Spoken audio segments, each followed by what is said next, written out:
Folks, tons of news to get to today. We're going to get to the Trump-Elon interview on Sean Hannity's show. We're also going to be talking about negotiations over Ukraine, which are getting quite fraught. And, of course, Hamas has now announced that the Bibas family is dead, which many people had suspected, but is going to be a sort of earth-shattering piece of news over in Israel. But begin today with a fascinating realization by Derek Thompson over at The Atlantic, talking about the radical shift that has happened with young people in the United States as far as their voting patterns. What he finds is that COVID and BLM basically shoved an entire generation of people to the right. Quote, "For decades, America's young voters have been deeply and famously progressive. In 2008, a youthquake sent Barack Obama to the White House. In 2016, voters ages 18 to 29 broke for Hillary Clinton by 18 points. In 2020, they voted for Biden by 24 points. But in 2024, Donald Trump closed most of the gap, losing voters under 30 by a 51 to 47 margin. In one recent CBS poll, Americans under 30 weren't just evenly split between the parties. They were even more pro-Trump than boomers over the age of 65. So what exactly is happening? Well, Derek Thompson suggests that essentially this is a reaction to the government overreach during COVID, that the bizarre institutional failures during COVID, ranging from the suggestion that you got to riot in the streets if you had the proper political credentials and COVID wouldn't attack you, to the idea that kids had to be locked out of schools, shoved an entire generation of young people to the right and radicalized them. And this, of course, is true. But this does demonstrate, again, this is the warning, that people are incredibly variable and vacillating when it comes to their politics. Exogenous events can shove entire generations of people one way or another. And this has happened several times over the course of my lifetime. I remember after 2001, a whole new security boom happened in which people, particularly suburban moms who had traditionally voted Democrat, suddenly were voting Republican. And then COVID apparently shoved a bunch of young people to the right. Wokeness shoved a bunch of young people to the right.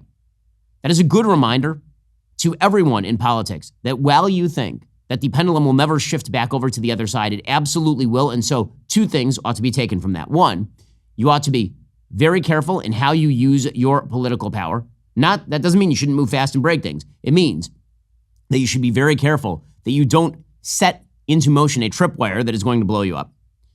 And number two, it means that you actually do have to move with alacrity while I got the power, because the left always does and the right rarely does. This is one of the differences between MAGA and prior conservative Republican movements. Prior Republican movements have taken that first bit of advice, move cautiously, don't break too many things. But they've neglected that if you don't break enough things, that there's sort of a perfect midpoint here, that if you don't actually move fast enough and break enough things, well, then you don't get enough done. And the left comes back in, and when they get in power, they move fast and they break things. Barack Obama was not shy about using his power in 2009, 2010 in order to shove forward Obamacare and a vast expansion of the federal government. President Trump is doing precisely the opposite. So, yesterday, President Trump set about issuing a number of new executive orders. Some of them are incredibly consequential. One of them is just a reinstatement of his stated purpose, which is to create more governmental transparency. He put about an executive order titled Radical Transparency About Wasteful Spending. Quote, "The United States government spends too much money on programs, contracts, and grants that do not promote the interests of the American people. For too long, taxpayers have subsidized ideological projects overseas and domestic organizations engaged in actions that undermine the national interest. The American people have seen their tax dollars used to fund the passion projects of unelected bureaucrats rather than to advance the national interest. The American people have a right to see how the federal government has wasted their hard-earned wages." President Trump therefore directed the heads of the executive departments to take all appropriate actions to make public, to the maximum extent permitted by law, the complete details of every terminated program, canceled contract, terminated grant, or any other discontinued obligation of federal funds. Again, this is all part and parcel of the sort of Doge approach to American government. As part of that, President Trump also issued an executive order yesterday, quote, "ensuring accountability for all agencies." The goal here is to re-enshrine the unitary executive theory of the federal government. If you go back to the Constitution, there is no unelected fourth branch of government that is sort of half run by Congress and half run by the executive. If Congress delegates power to the executive, it is now the job of the executive to perform those powers, which means that if you have an executive branch agency, that executive branch agency is headed by the President of the United States. This, of course, is the point of this particular executive order. Quote, "Previous administrations have allowed so-called independent regulatory agencies to operate with minimum presidential supervision. These regulatory agencies currently exercise substantial executive authority without sufficient accountability to the president and through him to the American people. Moreover, these regulatory agencies have been permitted to promulgate significant regulations without review by the president. Therefore, in order to improve the administration of the executive branch and to increase regulatory officials' accountability to the American people. It shall be the policy of the executive branch to ensure presidential supervision and control of the entire executive branch. And again, this is a restatement of the constitutional principle that the president runs the executive branch. And so, all of the sort of pseudo shock that you are seeing from Democrats on this particular point is because they had always assumed that an independent agency means it's run by Democrats. They had always assumed that career bureaucrat means Democrat. There was, in fact, a deep state. It was permanent political appointees who were supposedly insulated from any Republican president who would take power. And Trump is saying, nope, that's not the way this is going to work. As part and parcel of that, President Trump announced on Truth Social last night, quote, over the past 4 years, the Department of Justice has been politicized like never before. Therefore, I've instructed the termination of all remaining Biden-era U.S. attorneys. We must clean house immediately and restore confidence. America's golden age must have a fair justice system that begins today. And again, there's a lot of hue and cry over this, but this is not, in fact, a rarity. Barack Obama, when he came into office, cleared out the justice system of a bunch of people who were appointed by George W. Bush. The sort of changeover of career bureaucrats in these particular agencies, including the DOJ, is not a rarity. It is a regular part of American government. It's only Republicans who are chided about this. Well, one of the driving forces behind the sort of radical transparency, slash and burn approach that Trump has taken so far is, of course, Elon Musk. Elon has really contributed a huge amount to the government so far, again, with zero pay. And he has done so because he feels that it is necessary, presumably, to cut the regulatory burdens on the American people and on business, to get rid of the wasteful spending, the waste, fraud, and abuse, and to reorient the American people toward the idea that they don't actually need the government to take care of all of their problems. And President Trump, to his great credit as a human being, has allowed Elon to take sort of a front-leading role in doing all of this. Now, that is smart politics by President Trump, because it means that Elon is both going to get the credit and also mostly take the slings and arrows, which is what has happened so far. Also, President Trump does not actually have to fear, for any reason, that Elon Musk is a threat to him. Because Elon, of course, can't run for president. He wasn't born in the United States. Elon's the most successful businessman of our age, which means he's actually not dependent on President Trump for anything. Keeping Elon as part of the system is much better than having Elon outside the tent peeing in. Well, President Trump says Elon Musk is smart, and of course that is correct. You should be smart as well. Smart investors prepare ahead of time, just like keeping a life jacket handy before setting sail. That's why many people are adding gold to their portfolios, leading to record gold prices in early 2025. There's still a great opportunity for you to diversify and strengthen your financial future. When it comes to diversifying into physical gold, I personally trust Birch Gold. They're who I turn to for my own gold investments. Their specialty, helping you convert your existing IRA or 401k into a tax-sheltered IRA backed by physical gold without any out-of-pocket costs. One 5-star review says it perfectly. Knowledgeable, helpful, non-pressure. That's exactly why I've stood behind Birch Gold for years. They deliver exactly what they promise. Get your free info kit on gold by texting the word BEN to the number 989898. There's no obligation, just useful information. With an A+ rating from the Better Business Bureau, countless 5-star reviews, text BEN to 989898. Let the experts at Birch Gold help you secure your future today with gold. Again, I've been working with Birch Gold for years, and in uncertain economic times, and let's be real, all times are economically uncertain. Even ones that look good can turn bad before you know it. You need to at least diversify a little bit into precious metals. Go ask all your questions. Text BEN to 989898 and contact my friends at Birch Gold. Also, the IRS is ramping up its enforcement efforts in 2025. April 15th is approaching and time is running out. If you're facing back taxes, unfiled returns, delaying action will only compound the problem. Every day you wait makes your tax situation more difficult to resolve. Do not let another tax deadline pass you by. While taking immediate action is crucial, attempting to deal with the IRS by yourself, that would be a very large-scale mistake. This is where Tax Network USA's expertise becomes invaluable. What sets them apart? Unlike other tax resolution firms, Tax Network USA maintains privileged access to the IRS through their preferred direct channels. This means they know exactly which agents can help resolve your case effectively. Whether you owe 10 grand or 10 million bucks, their team of attorneys and negotiators brings proven strategies to settle your tax issues favorably. With over $1 billion in tax debt already resolved, they have the experience and expertise to handle your situation. Talk with one of their strategists today. It's free. Stop the threatening letters. Stop looking over your shoulder. Protect yourself from property seizures and bank levies. Do not let the IRS control your future. Instead, call 1-800-958-1000 or visit tnusa.com/Shapiro. April 15th is just around the corner. Act now before the IRS acts first. So yesterday, President Trump and Elon Musk did a joint interview on Sean Hannity's show on Fox News. And it's sort of fascinating, the dynamic between the two of them and some of the statements they were making. So obviously, Trump's admiration for Elon Musk is quite real. Here was President Trump talking about Elon's hope to go to Mars. He's going to go into orbit soon. Okay. Yeah. No, he's going to go to Mars. He's going to fly on Starlink? his... At some point. Yeah. Is in I mean, they always ask me, like, do you want to die on Mars? And I say, well, yes, but not on impact. Starlink is in 100 countries. This is going to be hard. I feel like I'm interviewing two brothers here. You go ahead. Star Shield, which could be used for national defense. Yeah, it is already being used for national defense. Okay, so again, you can see that they have a pretty good dynamic between the two of them. They're very friendly, they get along. President Trump says, I couldn't find anyone smarter than Elon to help me out here, which, again, makes sense since Elon is pretty smart. You know, I wanted to find somebody smarter than him. I searched all over. I just couldn't do it. I couldn't. You really tried hard. I couldn't find anyone smarter, right? So we had it for the country. But this is the thing. We settled on this Well, guy. thanks for having me. So, I'm just trying to be useful here. Okay, so again, the dynamic is pretty important here because President Trump likes to get along with the people that he works with. And one of the things about Musk is that Musk isn't a Trump sycophant. So one thing that President Trump actually does not like is people who are too sycophantic toward him. I mean, you can see this with a number of his former staffers. There's sort of a fine line with President Trump between not offending President Trump. President Trump does not like to be insulted, for example, but also not just bending the knee to him at every possible turn. He likes a little bit of independence. So that dynamic is good between Trump and Musk, despite all the attempts to divide them. Here was Elon Musk talking about Trump derangement syndrome in one of the more colorful moments of the interview.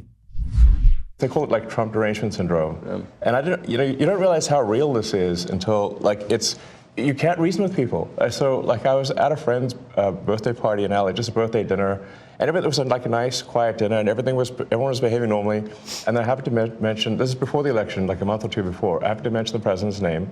And it was like they got shot with a dart in the jugular that contained like methamphetamine and rabies, okay? And they're like, wow! And I'm like, what is wrong? Guys, like, you can't have like a normal conversation. Yeah. And it's like they become completely irrational. Now, hilariously, many members of the left took this particular clip and went nuts on it. Why is Elon making weird hand motions again? Guys, stop focusing on Elon's hand motions and start focusing on the fact that he's going into every government agency and finding hundreds of millions of dollars in waste, fraud, and abuse. That seems a little more important than these sort of bizarre hand motions that he makes when he is talking about Trump derangement syndrome. Musk and Trump did talk about the media's attempts to divide them one from the other. Here they were. They want you two to start hating each other, and they try, President Elon Musk, for example. You do know that they're doing that to you. Oh, I see it all the time. They tried it, then they stopped. That wasn't. They have many different things of hatred. Actually, Elon called me. He said, they're trying to drive us apart. I said, absolutely. They said, we have breaking news. Donald Trump has ceded control of the presidency to Elon Musk. President Musk will be attending a cabinet meeting tonight at 8 o'clock. And I say, It's just so obvious. They're so bad at it. I used to think they were good at it. They're actually bad at it, because if they were good at it, I'd never be president. Elon himself obviously went out of his way to point out that he and Trump were friendly. He was very praiseworthy of President Trump, and Trump was praiseworthy of him. This dynamic is the thing that the media are having a very difficult time with, because historically speaking, the best way to divide Trump from his advisors is to basically suggest that they have ambitions on the presidency or on controlling Trump. But Trump clearly does not feel controlled by Elon.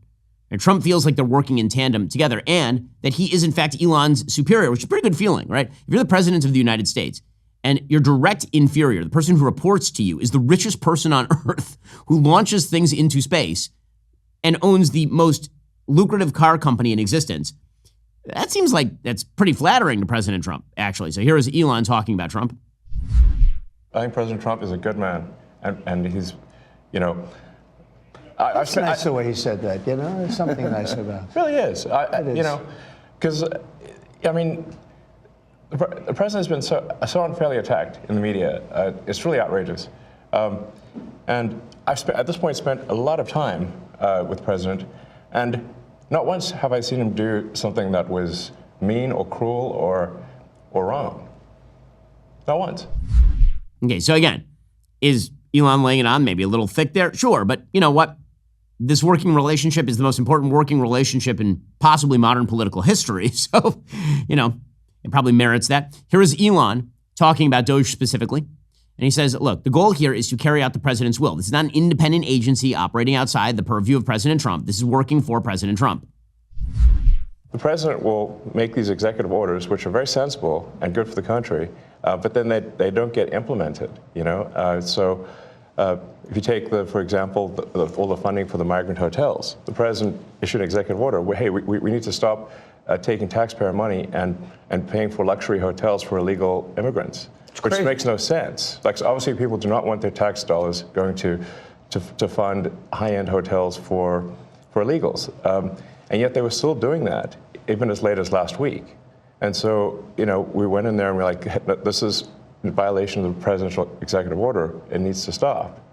So what we're doing here is one of the biggest functions of the DOGE team is just making sure that the presidential executive orders are actually carried out.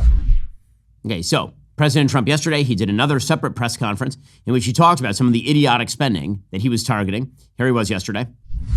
$20 million for fiscal federalism in Nepal.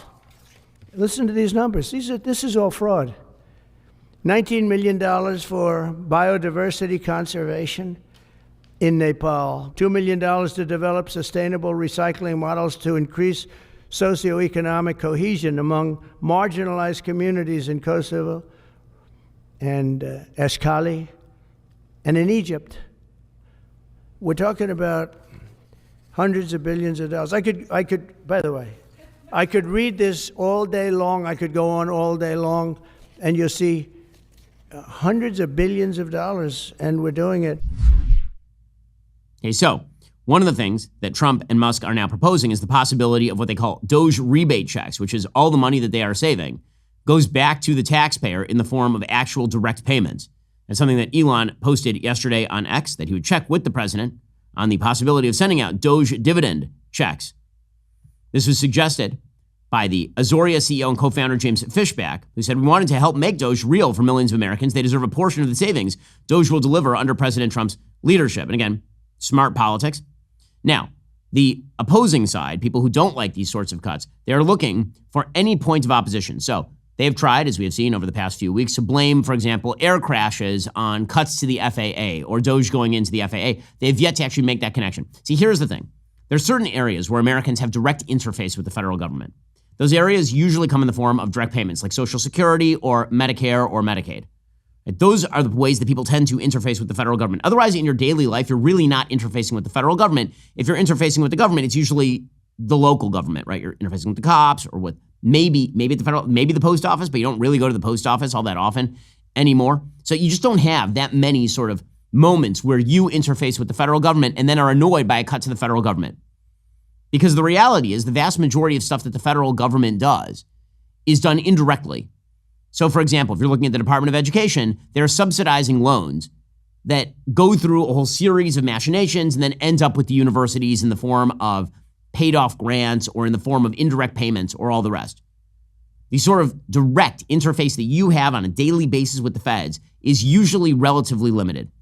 So, given that fact, Democrats, if they're looking for kind of stories to focus in on, things they can say that are getting broken by the move fast and break things philosophy of the Trump administration, they have to focus in on parks and museums and that sort of thing. Because again, those are the only place where you might actually drive up and be told no by somebody who's a federal employee. You just don't have that many opportunities in your normal life. That is why there's been outsized focus over the course of the last 48 hours on the supposed shutdown of the national parks. So according to the Associated Press, the Trump administration has fired about 1,000 newly hired National Park Service employees who maintain and clean parks, educate visitors, and perform other functions as part of its broad-based effort to downsize government. The firings, which weren't publicly announced but were confirmed by Democratic senators and House members, come amid what has been a chaotic rollout of an aggressive program to eliminate thousands of federal jobs. Adding to the confusion, the Park Service now says it is reinstating about 5,000 seasonal jobs that were initially rescinded last month as part of a spending freeze ordered by President Trump. So, just to be clear, they are getting rid of 1,000 new employees who were just hired like a moment ago, but they are reinstating 5,000 seasonal employees. So you really should not have a staffing shortage at the national parks, just on the basis of those numbers. Seasonal workers are routinely added during warm weather months to serve more than 325 million visitors who descend on the nation's 428 parks, historic sites, and other attractions every year. Parks advocates say that the permanent staff cuts will leave hundreds of national parks understaffed and facing tough decisions about operating hours, public safety, and resource protection. Okay, now, the sort of idea that the national parks are somehow going to be unworkable if they have a couple fewer employees, like 1,000 employees. You're talking about, on average, by the way, they just said 428 national parks and areas under the governance of this particular agency. 1,000 employees cut, that's two employees per national park. Okay, if you're just going to average it out. So supposedly this is going to mean that trash will pile up and restrooms won't be cleaned and maintenance problems will grow and guided tours will be cut back or canceled. And they say public safety will be at risk. No. I'm sorry, no. So first of all, they do this every time there's a government shutdown. So there have been several government shutdowns over the course of the last decade. And every single time there is some dumbass story about how you can't visit the World War II memorial because it's been shut down. Barack Obama famously would do this. Every time there was a government shutdown, he would put out a bunch of pylons around the World War II memorial and say, you can't walk here because of the federal government shutdown. And be like, well, why can't I walk there? It's literally just statuary. Why can't I just walk through this area where there are statues? Like if I go visit the Vietnam War Memorial, which is a giant wall, why exactly do I need federal employees there? Why can't I just walk over there? Like what exactly is the problem? And by the way, if you are a regular visitor to national parks, and I've gone to several national parks with my kids and with my wife, when you go to a national park, the interface that you have with the employees at the national park, unless you're taking a guided tour, is typically you paying for parking at the opening. Producer Zach goes to the national parks. He says once every couple of months. And so I'm now going to ask producer Zach to tell me in my ear, how often do you interface with federal employees at the national parks? Or is it mostly like you arrive and then you have to pay for parking and maybe they have like a gift shop and then you basically just go explore the park on your own? Yeah, it's pretty much just the people who take my parking money. It's the people who take the parking money. So first of all, you can cut all those people by just having an automatic parking meter like every other parking lot in America, which has had an automatic parking meter since 1972. You don't actually need, I like those people, they're nice people, but you don't actually need those people standing there and telling you it's $5 to enter the national park, to go to the Everglades or something. So this idea that you're talking about like a wildly staffed, like deeply staffed agency at the national parks, and you must shut down you have to shut down hundreds of acres because you don't have the dude who's taking the parking ticket at the front. That's an absurdity. That is ridiculous. So what is this really? It's a mockery. It's just acting. It's just performative. It's, oh my God, we're going to shut down the one place you interface with the federal government in order to show you that cuts to the federal government can impact even you. In reality, could we run the national parks unless than we are currently running the national parks? I am sure that we could. Is it possible that all those people will be hired back or some of them will be hired back? I'm sure they will. But again, this is the sort of thing that happens every time. Every time there is any level of funding gap in the government, from a government shutdown to what Doge is doing, the left immediately claims millions will die. They're like, okay, how? Like, well, the FAA, like, no, that's not going to do it. Well, probably, you won't be able to go to a national park. Like, well, why not? Why can't I just go to that national? Like, it's trees. The trees have been there for literally billions of years at this point. Why should I not be able to walk through the trees? I don't even use a guide. Like, why? Now, well, but you can't. You can't because there will be a fire probably. Will there be a fire probably? Will there be? And if so, won't they just hire back the fire? Aren't the firefighters the first people that are going to get hired back after these cuts? The reason that you're seeing the outsized hysteria is because it is performative hysteria. Clearly performative hysteria. Well, people are going hysterical over the national parks. They're worried about whether they can take their family to a national park. But here's the thing. If you're worried about your family, worry less about the national parks. Worry more about death. Because securing your family's future is of the utmost importance in today's world. As someone who always advocates for smart financial planning, I can tell you, having the right life insurance coverage isn't just about peace of mind. It's about giving your family options if the unexpected should occur. That's why I want to tell you about Policy Genius. They're not an insurance company themselves. They are the country's leading online insurance marketplace. They let you compare quotes from America's top insurers side by side, completely free, absolutely no hidden fees. Their platform uses real licensed insurance experts who work for you, not the insurance companies, so you can find the best fit for your family. With Policy Genius, you can find life insurance policies starting at just $292 per year for $1 million in coverage. Some options are 100% online and let you avoid unnecessary medical exams. The process is fast and simple. Their licensed support team handles everything, answering your questions, managing paperwork, advocating for you throughout the entire process. Don't just take my word for it. Thousands of satisfied customers have left 5-star reviews on Google and Trustpilot. No matter what stage of life you are in, Policy Genius helps you find the perfect coverage for your specific situation. Secure your families tomorrow so you have peace of mind today. Head on over to policygenius.com/Shapiro or click the link in the description. Get your free life insurance quote. See how much you could save. That's policygenius.com/Shapiro. Also, when it comes to our business, efficiency is like the most important thing we can do because you only have so much time and so many dollars in the bank account and on the clock. And what that means is that, can you afford to waste the time or the money? When we launched Daily Wire, we knew the frustration of getting trapped in endless busy work and chasing down receipts, wrestling with those expense reports. As a business owner, if you feel like your finance software is not cutting it, you need to know about Ramp. It's really important. It's something that can completely transform how you and your business handle finances. So here's the reality. Most finance teams spend about 80% of their time doing that busy work, chasing down expenses, reconciling statements. Only 20% is left for strategic thinking, which is the stuff that actually saves you time and money and fixes your business. Ramp flips that equation. It's a corporate card that handles all your tedious financial operations automatically. The moment your team makes a purchase, Ramp takes care of everything. Receipt matching, categorization, approvals. Your finance team can actually focus on the thing that moves the needle: forecasting, strategic planning, driving growth. Over 25,000 businesses trust Ramp, including Shopify and the Boys and Girls Club of America,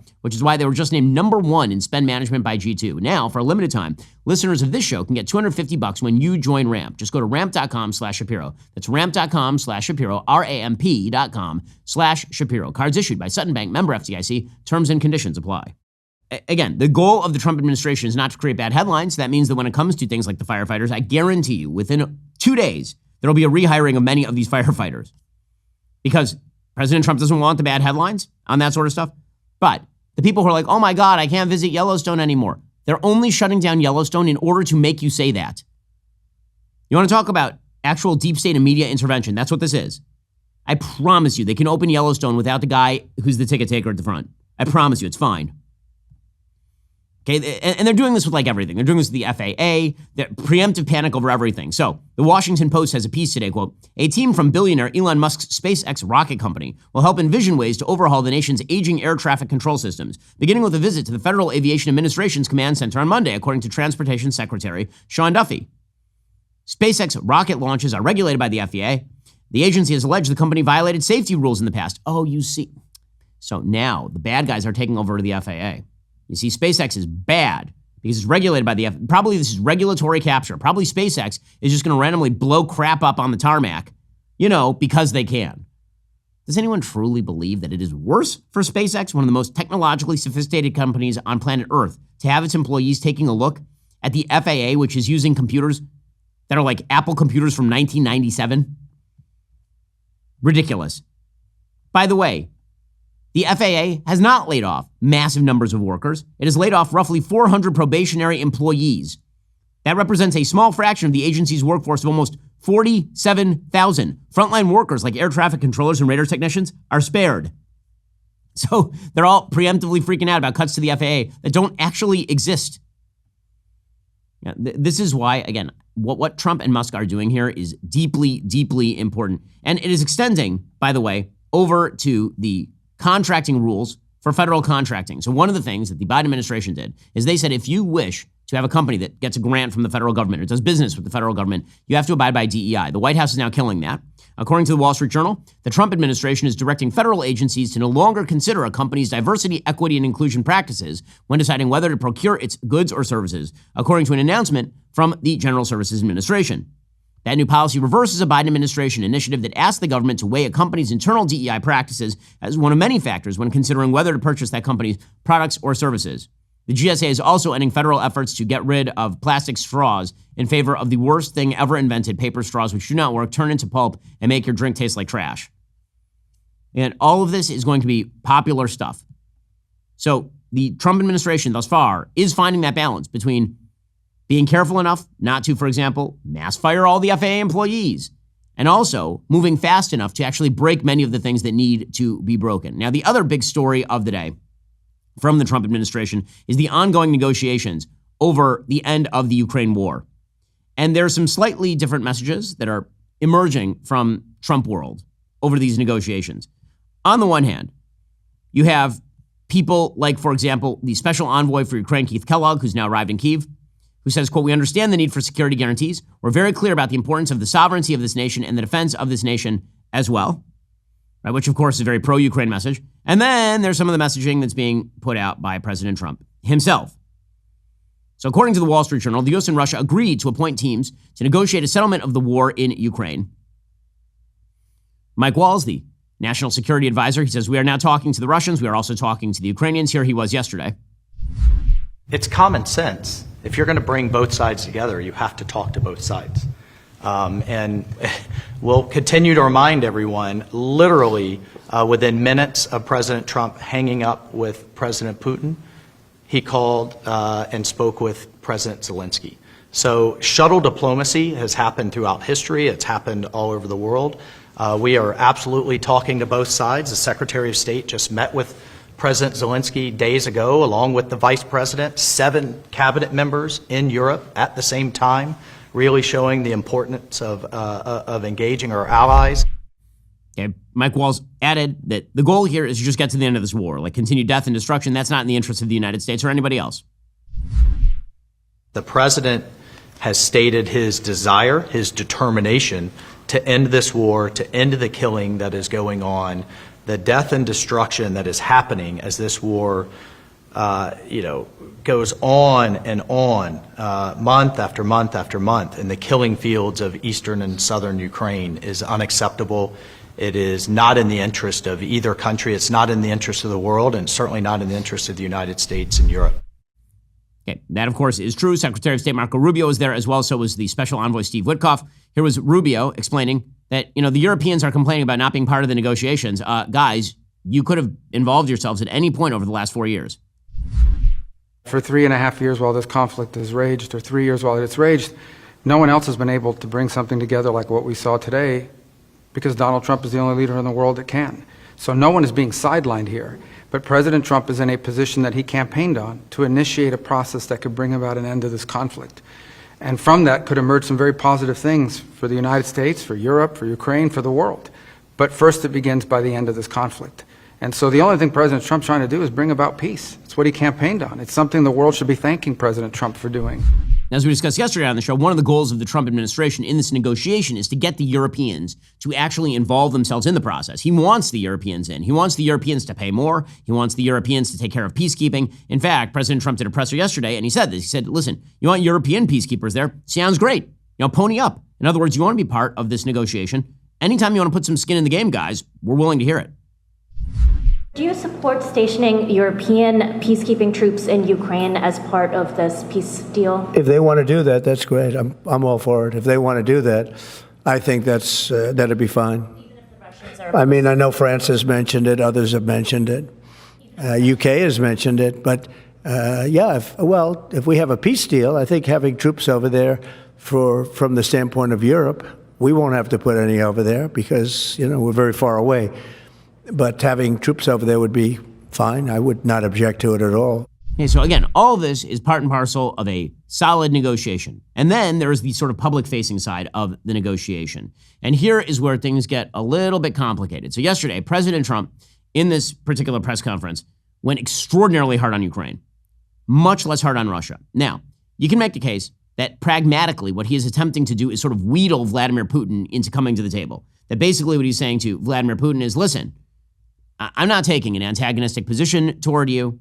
I share some of your concerns. Let's just get to the end of this thing.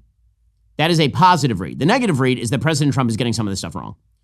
And that includes some of the demands that he is now making on Ukraine, which are harsher than the demands that he is currently making on Russia. Now, again, from a pragmatic point of view, perhaps the idea here is that it's harder to bring Russia to the table than it is to bring Ukraine to the table. After all, the United States has the ability to cudgel Ukraine. The United States is giving billions and hundreds of billions of dollars in aid. The United States has power over enormous swaths of the European continent. And it's hard to get Russia to come to the table, and so you have to make more concessions. Maybe that's the pragmatic concern here. However, negotiating from a position of weakness with regard to Putin is likely to result in a worse deal in the end, unless you think that basically the terms of the deal are already set, and we're all just dancing to the tune until the clock runs out, essentially, at which point everybody knows what happens. There are security guarantees to Ukraine, including money flying to Ukraine, European peacekeepers in the region, Russia keeping Donbass and Crimea. And so here's President Trump saying some stuff about Ukraine. Again, I have some moral objections to the stuff that he is saying about Ukraine here because I don't think that it is true. So, for example, At one point during this press conference, he made the signally false statement that Ukraine started the war. This is not true. Ukraine absolutely did not start the war. You can argue with Ukrainian policy toward both Europe and Russia over the period 2013 to 2022. But Russia invaded a sovereign country and tried to take Kyiv and has killed tens of thousands, if not hundreds of thousands of people. Here's President Trump suggesting sort of the opposite, that somehow Ukraine is the problem here. Today I heard, oh, well, we weren't invited. Well, you've been there for 3 years. You should have ended it 3 years. You should have never started it. You could have made a deal. I could have made a deal for Ukraine that would have given them almost all of the land, everything, almost all of the land, and no people would have been killed, and no city would have been demolished, and not one dome would have been knocked down. But they chose not to do it that way. And President Biden, in all fairness, he doesn't have a clue. Okay, so President Trump there saying Ukraine never should have started it. Ukraine did not, in fact, start it. You can blame them for not coming to the table sooner. You can say that a deal should have been taken sooner. I've said that myself. But Ukraine absolutely did not start the war, and Russia should have stopped this war at any point. President Trump then continued by suggesting that he wants elections in Ukraine. This has been a demand of the Russians, mainly because the Russians wish to intervene in that election. It turns out it's very difficult to hold an election in wartime conditions where literally hundreds of thousands of fighting-age men are still on the front lines in Ukraine. That is a situation rife for election manipulation by the Russians, who, of course, are bordering on Ukraine and have many agents inside Ukraine as well. It is also noteworthy here that if you're going to call for new elections, perhaps Russia at some point should hold, an actual decent election in which Vladimir Putin does not win 98% of the vote while throwing his opponents off third-story buildings. Here's President Trump. We're hearing that Russia wants to force Ukraine to hold new elections in order to sign any kind of a peace deal. Is that something that the U.S. would ever support? Well, we have a situation where we haven't had elections in Ukraine. Well, we have martial law, essentially martial law in Ukraine, where the leader in Ukraine, I mean, I hate to say it, but he's down at 4% approval rating, and where a country has been blown to smithereens. When they want a seat at the table, you could say the people have to, wouldn't the people of Ukraine have to say, like, it's been a long time since we've had an election? That's not a Russia thing. That's something coming from me and coming from many other countries also. Okay, it is not coming from any other countries. I mean, the reality is, by the way, that Vladimir Zelensky's approval rating, and again, I think Zelensky has botched many things here, including his relationship with President Trump, but his approval rating is at 52%. It is not, in fact, at 4%. The election was due in May of 2024. They are currently under martial law. Again, it is very difficult to hold an election in the middle of a gigantic existential war with your much larger neighbor. And if he's talking about how the people should really sound off on whether or not they like the war, you kind of have to have that on both sides. There needs to be an election in Russia as well. But Trump, I think that some of this is just personal pique at Zelensky. I think that President Trump does not like Zelensky's approach to him. He doesn't like Zelensky's approach to Joe Biden. And so he's sounding off about that. And again, I don't disagree with him on how Zelensky has approached both Biden and President Trump. But when he is ripping on Zelensky in the middle of the negotiation, that obviously is going to strengthen whatever hand Vladimir Putin thinks he has to play here. Here's Trump saying that Zelensky is not getting the job done. How would you counter the perception, because Russia's pushing for this, obviously, they don't really hold true elections, that would be a capitulation of some sort? How would you guard against potentially Russia installing a puppet government? And then finally, how would that new election have an impact on getting Zelensky to sign the rare earth minerals deal? Look, you have leadership, and I like him personally. He's fine. No, he doesn't. I don't care about personally. I care about getting the job done. You have leadership now that's allowed a war to go on that should have never even happened, even without the United States. Again, this sort of reversal of blame here, that they've allowed a war that never should have happened. Again, why exactly is he doing this? Now, again, there are a couple of different reads here.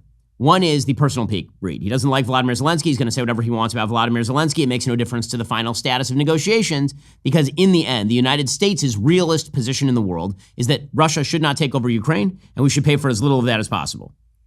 Right? There's the sort of personality clash possibility. Then there's the strategic possibility that maybe there's actually something going on here in which Trump is basically dumping Zelensky under the bus here in order to achieve some sort of deal with the Russians. And then Zelensky can go back to his people and say, listen, I got undercut by the president who's openly attacking me in the middle of this. Now, that wouldn't be unprecedented either. I mean, the fact is that we've actually seen something like that with regard to Joe Biden and Bibi Netanyahu in Israel. Joe Biden, in the middle of an existential war that Israel is fighting with its enemies, deployed all of his Democrats to basically call for a new election in Israel in which Netanyahu would be ousted. And Netanyahu used that as the basis for increasing his own popularity in Israel. So it's possible something like that could be going on, whether that is conscious or unconscious, between Trump and Zelensky. And then finally, there's the possibility, which is that everybody's just kind of saying things. And in the end, none of it's really going to matter very much. Whatever the reality, Vladimir Putin is, in fact, a cruel dictator. He is a vicious dictator who kills his political opponents domestically and internationally. He is, in fact, an expansionist. He has always been a territorial expansionist. Whether you're talking about Georgia, whether you're talking about Ukraine, whether you're talking about Crimea, he likes territorial expansion because the history of Russia is a history of a territorially expansionist power. For President Trump to put the blame on Ukraine, again, I am not in favor of that. I don't think that that's a good thing. Is that going to sink negotiations? Is that going to have any real effect? I think the real effect of that is going to be to scare the hell. It might actually have one more counterintuitive impact, which would be salutary, which is that it might force the Europeans to actually step up. If they don't like all the stuff that Trump is saying, anytime in here, they can step up and say, listen, we're going to take the lead here. We're going to pay the money. We're going to provide the peacekeeping forces. You don't want to lead the way on this peace deal? Fine, don't lead the way on this peace deal. We'll do it. Maybe the Europeans will finally do the thing they should have done all along in this war. And again, the Europeans have been dilly-dallying around all this stuff for quite a long time. Wild incompetence from Europe. According to Axios, Europe has experienced subpar economic growth for a generation and has underinvested in its own defense. Both problems are coming to a head with the Trump administration's hostility as the catalyst. European elites are increasingly acknowledging a lack of competitive fire in both the economic and national security arenas, which has resulted in overdependence on both U.S. companies to drive innovation and the U.S. government to defend Europe from Russia. So if President Trump's language about Zelensky causes Europe to step into the gap, that is actually a very good thing for Europe, for Ukraine, and for the United States as well. All right, in just a moment, we'll get to the latest on the illegal immigration front. Plus, Hamas announces that they killed a couple of babies, which is, of course, not a shock at all. If you were with us for election night or the inauguration, you already know the Daily Wire doesn't just show up. We take over. Now we are headed back to D.C. to do that at CPAC. Join me, along with Matt Walsh, Michael Knowles, Andrew Klavan, and Jeremy Boring, all on stage live tomorrow night, February 20th. Check it out.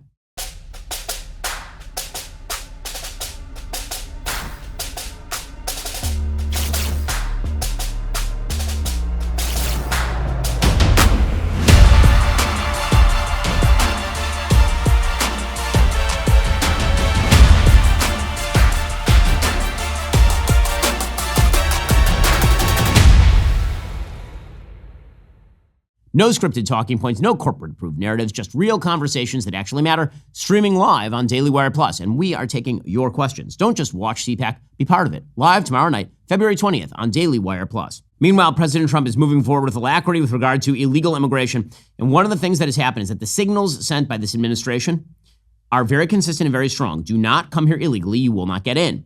Illegal border crossings have plummeted even further in the first weeks of the Trump administration, according to the Wall Street Journal. The Border Patrol made roughly 29,000 arrests in January, according to newly released government data that is down from 47,000 in December. Those arrest numbers continue to drop precipitously because no one is showing up at the southern border. President Trump calls it the Trump effect, and of course that is exactly right. The kind of notion that this is all a coincidence is clearly wrong. Meanwhile, Democrats are freaking out because it turns out that actually it's pretty popular for illegal immigrants not to mass immigrate to America.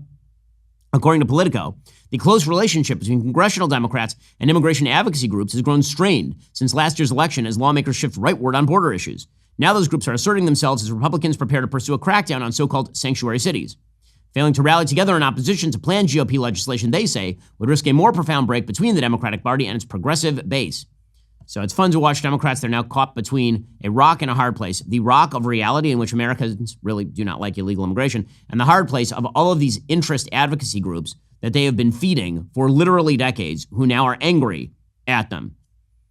Again, this administration continues to be incredibly aggressive about its approach to all of these issues. Meanwhile, in other international news, horrifying news, Hamas has now announced, as was suspected, that it would release dead bodies, 4 dead bodies, in exchange for these 4 dead bodies Israel is going to release all Palestinian women and minors under the age of 19 who were detained in Gaza after October 8th and who, quote unquote, weren't involved in the fighting. But again, those are detentions. When they say under 19, you're talking about 16, 17, 18-year-old people.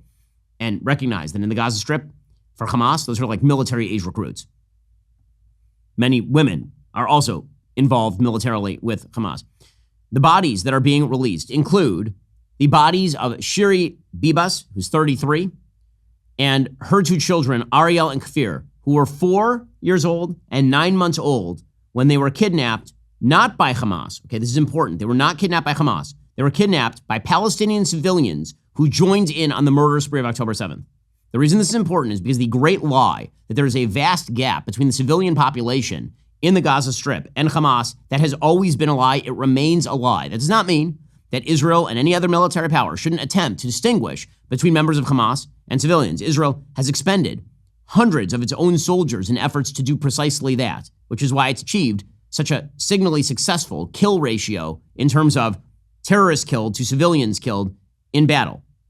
With that said, the civilians in the Gaza Strip supported Hamas. They supported the agenda of Hamas for a year. For a year. The bodies of a mother, a toddler, and a baby were held as hostages in the Gaza Strip, and not one Palestinian turned over information to the Israelis. While these people were alive, they were taken alive into Gaza. They were coming out dead.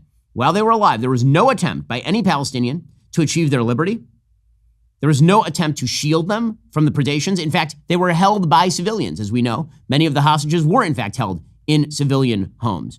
Just so you remember who these people are, here is a video of the kidnapping of Shiri Bibas and her toddlers. Okay, this is what Hamas is. This is who the people who celebrate Hamas and have sided with Hamas are.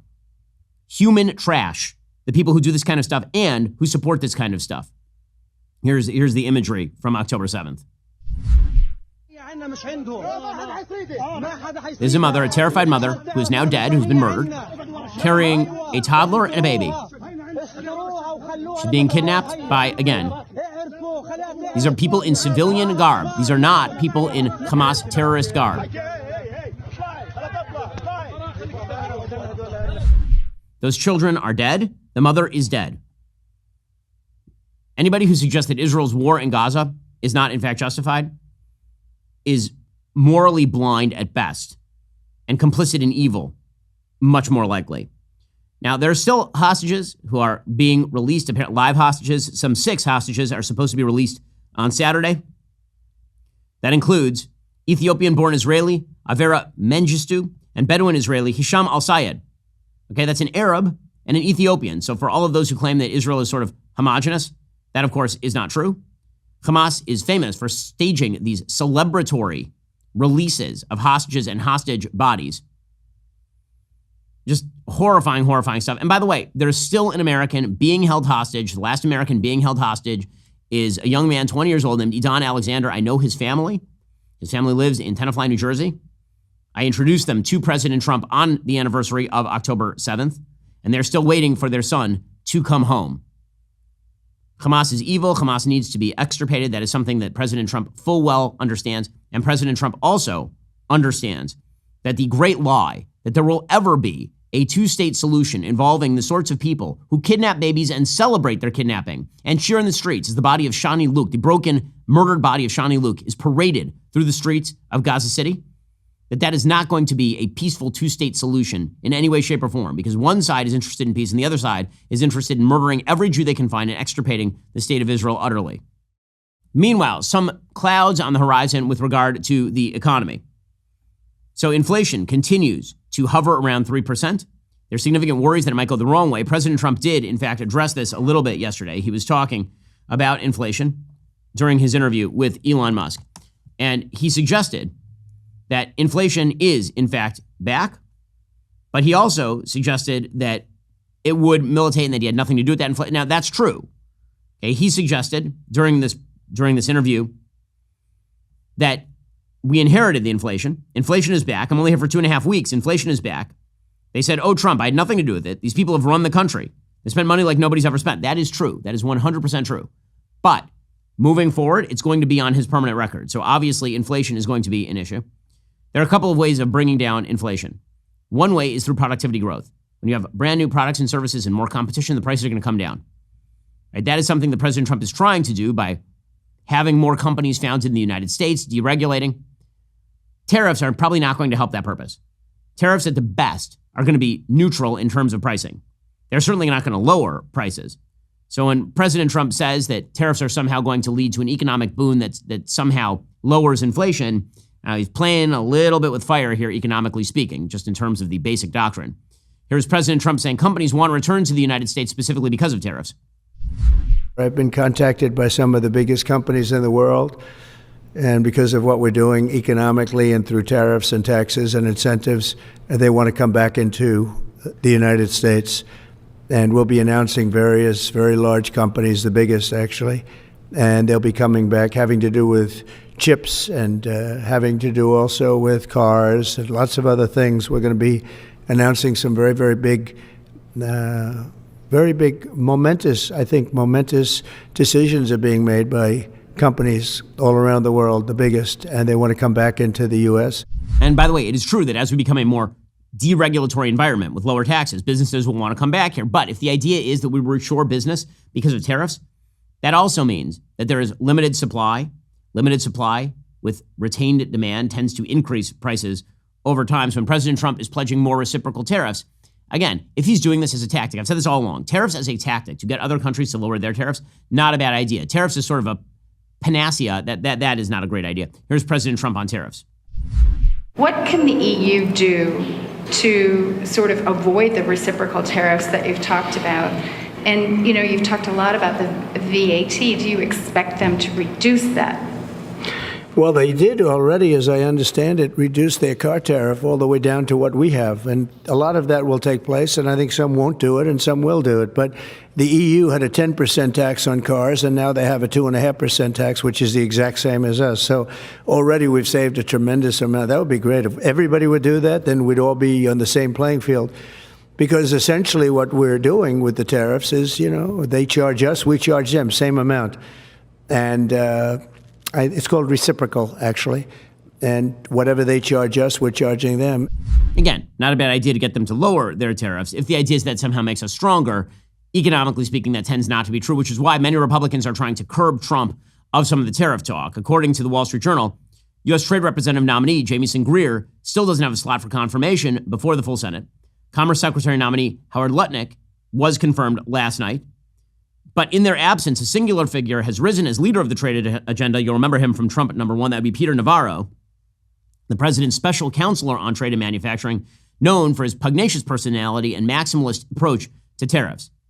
Now, again, I think that the influence of Navarro is, in fact, going to be sort of washed out in terms of the rest of the cabinet.